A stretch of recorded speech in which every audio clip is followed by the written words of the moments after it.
Welcome to Chase Talks. My name's Chase, and today I'm bringing you our first battle of the Pokemon Champion League, the PCL. Now, I haven't posted a video in a little bit, and that's actually because if you're following my battles in the World Trainer Federation, that league actually did end. The commissioner got just too busy to keep up with the league, so he ended up ending it after week 5. So I actually finished the Gary South Shore season there with a 3-2 record. So I was pretty happy with that. And don't worry, the Gary South Shore Raikus are not gone forever. I'm just going to keep that as a Wi-Fi team. So if I commit to any more Wi-Fi leagues for YouTube in the future, that will be my team, the Gary South Shore Raikus. But in this video, I am going to be introducing our new team specifically for Showdown Leagues, which is going to be the Band of the Hawluchas, which the name is taken from the Band of the Hawks from Berserk.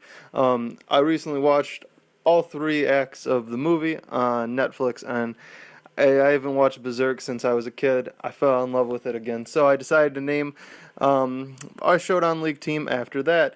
And our drafted team is going to run down with Groundium Z. This is actually a league where you draft the Z crystal, so I was able to snag that up. Our Mega is Mega Gardevoir, and then I got Victini, Mamoswine, Tangrowth, Crobat, Alola, Steelix, Garchomp, Rotomwash, Hitmontop, and Leopard. Now, I was really happy drafting this team. I'm excited to use it. It's actually got a lot of Pokemon I have never used before in a Draft League format, as well as some of my favorites like Victini and the Regen Core, Tangrowth, and Alola. So, I'm really happy for this team. I've never used Mega Gardevoir before. I'm super happy to actually get to use Mega Gardevoir in League format. Now, in our first week, we are facing off against the Santa Monica Manaphys. Running down his team, he drafted the Firium Z, Mega Garchomp, Tapu Koko, Volcarona, Alola Ninetales, Delmise, Hitmonlee, Linoon, Celesteela, Manaphy, and Drapion, and Leavanny. Got the double and in there. So, looking at his team, I wasn't really sure exactly what I wanted to bring against it. I knew that Celesteela was going to be a big problem, and I was also kind of afraid of the Mega Garchomp versus Garchomp matchup. Like, I was afraid of him bringing the Mega Garchomp and me having to face that mirror matchup. I know normal Garchomp's a little bit better because it's got a higher speed tier, but switch into Mega Garchomp, there are no switch-ins. So my first Pokemon I decided to bring this week is our Assassin of Red, our Mega Gardevoir. With a timid nature, just trying to outspeed kind of everything I can, and speed tie that Manaphy. 252 special attack, 252 speed, 4 in special defense. This is kind of meant to be full offensive pressure. I got the Hyper Voice for the Pixelate Fairy Stab, Thunderbolt for Celesteela, Psyshock to do some physical fairy or psychic damage, and then Hidden Power Rock, which is for his Volcarona. I want 4 attacks. I'm going straight offensive with this Mega Gardevoir. I really think I need this to put down pressure in order to do good this match. The next Pokemon I'm bringing is our Guts, our Mamoswine. Life Orb with Knockoff, Ice Shard, Icicle Crash, and Earthquake. I'm really relying on this guy to do a lot of damage and to be my cleanupper. I really wanted it to clean up with Ice Shard. That's my goal with Mamoswine in this battle. The next Pokemon I'm going to bring, an Adamant Nature on that one because I have no speed investment. The next Pokemon I'm bringing is our Victini. It's going to be Jolly with the Choice Scarf to outspeed Manaphy unless he also Choice Scarfs it, which I highly doubt that he would bring a Choice Scarf to Manaphy. But in case he does, this will outspeed it. I got Bolt Strike. I know I can live anything that Manaphy can do to me, and I can 2-hit KO it back with a Bolt Strike. V-Create, Zen Headbutt, and U-Turn. So next I'm going to be bringing our Rolix, Normal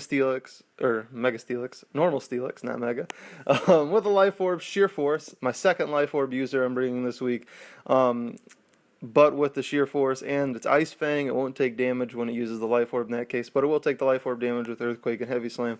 It's going to be mostly offensive. This thing's main role is to try and take out Tapu Koko, if it can, and then also just kind of take out Mega Garchomp. It can live an attack from Mega Garchomp, and it can KO it.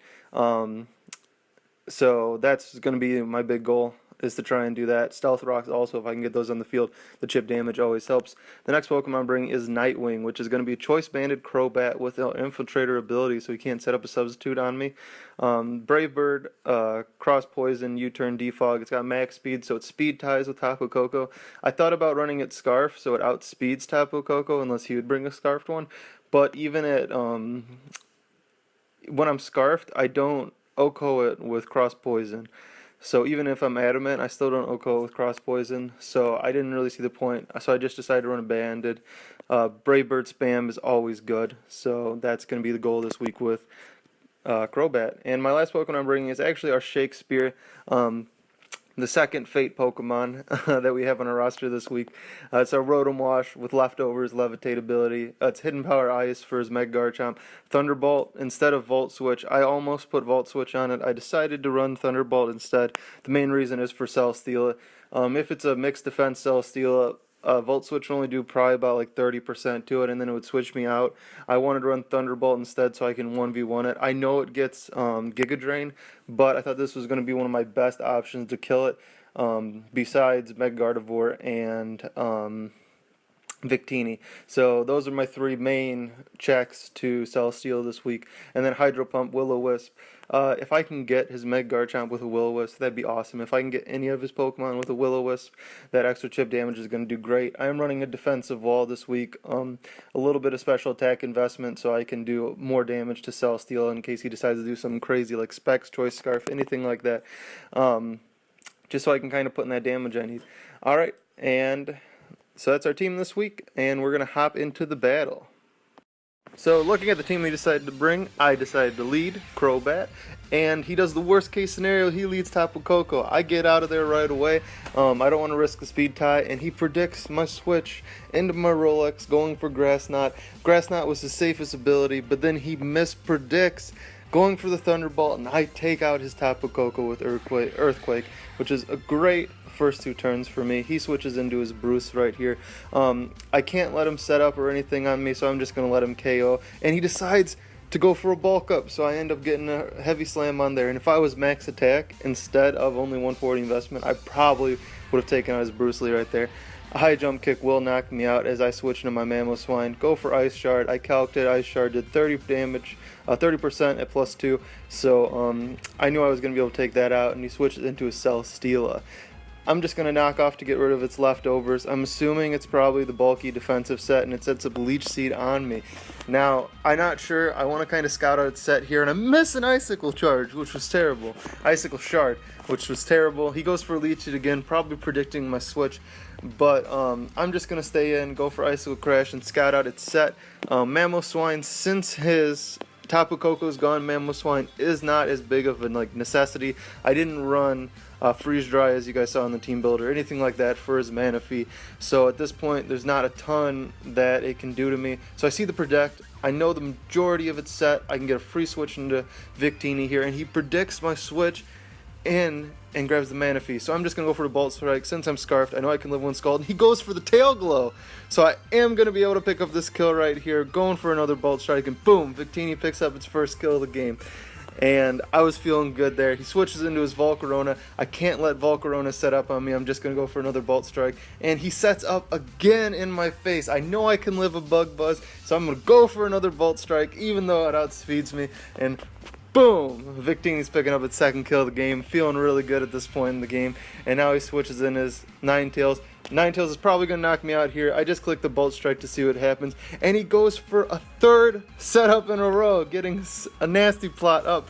I know I'm going to outspeed it since I'm Scarfed, and I go for the Bolt Strike, taking it out. Victini picks up 3 kills in a row this game, cementing the victory in this game. He switches into here. I could have preserved Victini for the differential. I didn't want to play those games. Just go for the Bolt Strike. He ends up picking up the Leech Seed. The Leech Seed will KO me after hail damage, but I couldn't have expected better out of Victini. Switching to my Assassin Red here. Going for the Thunderbolt to just take out Celesteela and take it off the board. And we pick up our first win of the season against my buddy Frost in the Santa Monica Manaphys. A 4-0 victory. It's the first time I've actually ever defeated Frost in League format. I've played him a ton of times in the League. He's a great battler. And just a few over predictions let me set up in there. But we're feeling really good after that win. And yeah, thanks for watching. I hope you guys enjoyed this game. Sorry the team builder was a little bit wrong at the beginning, but since it was also a kind of draft analysis combined in there, that's what made it extra long. But yeah, so if you guys enjoyed this video, make sure to subscribe and leave a thumbs up if you never want to miss another episode of Chase Talks. Until next time, I'm Chase, signing off.